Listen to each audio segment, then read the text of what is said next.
بسم اللہ الرحمن الرحیم۔ سورۃ الجمعہ، سورت نمبر 62۔ شروع کرتا ہوں اللہ تعالیٰ کے نام سے جو بڑا مہربان نہایت رحم والا ہے۔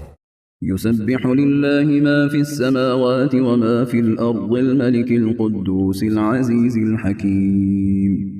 ساری چیزیں جو آسمانوں اور زمین میں ہیں اللہ تعالیٰ کی پاکی بیان کرتی ہیں، جو بادشاہ نہایت پاک ہے، غالب و باحکمت ہے۔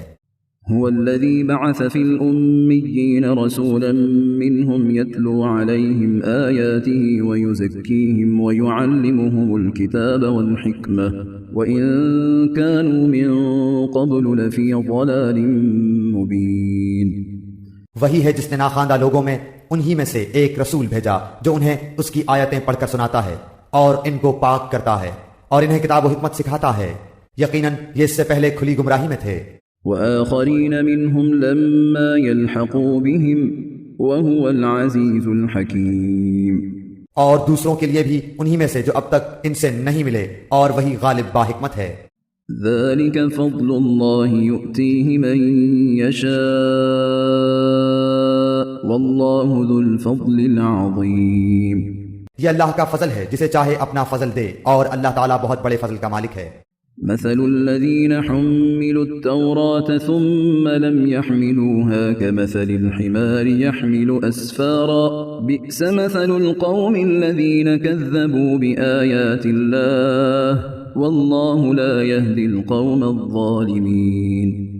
جن لوگوں کو تورات پر عمل کرنے کا حکم دیا گیا پھر انہوں نے اس پر عمل نہیں کیا، ان کی مثال اس گدھے کی سی ہے جو بہت سی کتابیں لادے ہو۔ اللہ کی باتوں کو جھٹلانے والوں کی بڑی بری مثال ہے، اور اللہ ایسے ظالم قوم کو ہدایت نہیں دیتا۔ قل یا ایہا الذین ہادوا ان زعمتم انکم اولیاء للہ من دون الناس فتمنوا الموت ان کنتم صادقین۔ کہہ دیجئے کہ اے یہودیو، اگر تمہارا دعویٰ ہے کہ تم اللہ کے دوست ہو دوسرے لوگوں کے سوا، تو تم موت کی تمنا کرو اگر تم سچے ہو۔ ولا يتمنونه ابدا بما قدمت ايديهم والله عليم بالظالمين۔ یہ کبھی بھی موت کی تمنا نہ کریں گے بوجہ ان اعمال کے جو اپنے آگے اپنے ہاتھوں بھیج رکھے ہیں، اور اللہ ظالموں کو خوب جانتا ہے۔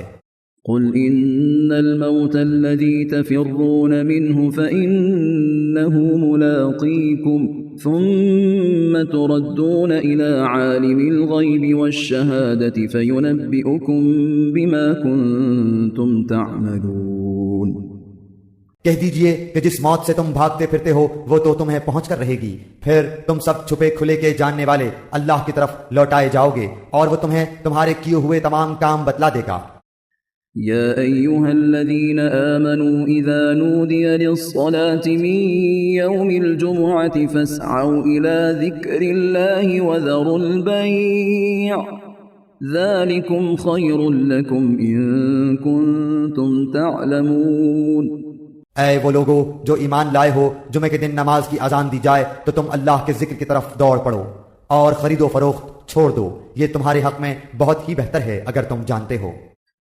فَإِذَا قُضِيَتِ الصَّلَاةُ فَانتَشِرُوا فِي الْأَرْضِ وَابْتَغُوا مِن فَضْلِ اللَّهِ وَاذْكُرُوا اللَّهَ كَثِيرًا لَعَلَّكُمْ تُفْلِحُونَ۔ پھر جب نماز ہو چکے تو زمین میں پھیل جاؤ اور اللہ کا فضل تلاش کرو، اور بکثرت اللہ کا ذکر کیا کرو تاکہ تم فلاح پالو۔ وَإِذَا رَأَوْا تِجَارَةً أَوْ لَهْوًا انفَضُّوا إِلَيْهَا وَتَرَكُوكَ قَائِمًا قُلْ مَا عِندَ اللَّهِ خَيْرٌ مِّنَ اللَّهْوِ وَمِنَ التِّجَارَةِ وَاللَّهُ خَيْرُ الرَّازِقِينَ۔ اور جب کوئی سودا بکتا دیکھیں یا کوئی تماشا نظر آ جائے تو اس کی طرف دوڑ جاتے ہیں اور آپ کو کھڑا ہی چھوڑ دیتے ہیں۔ آپ کہہ دیجئے کہ اللہ کے پاس جو ہے وہ کھیل اور تجارت سے بہتر ہے، اور اللہ تعالیٰ بہترین روزی رساں ہے۔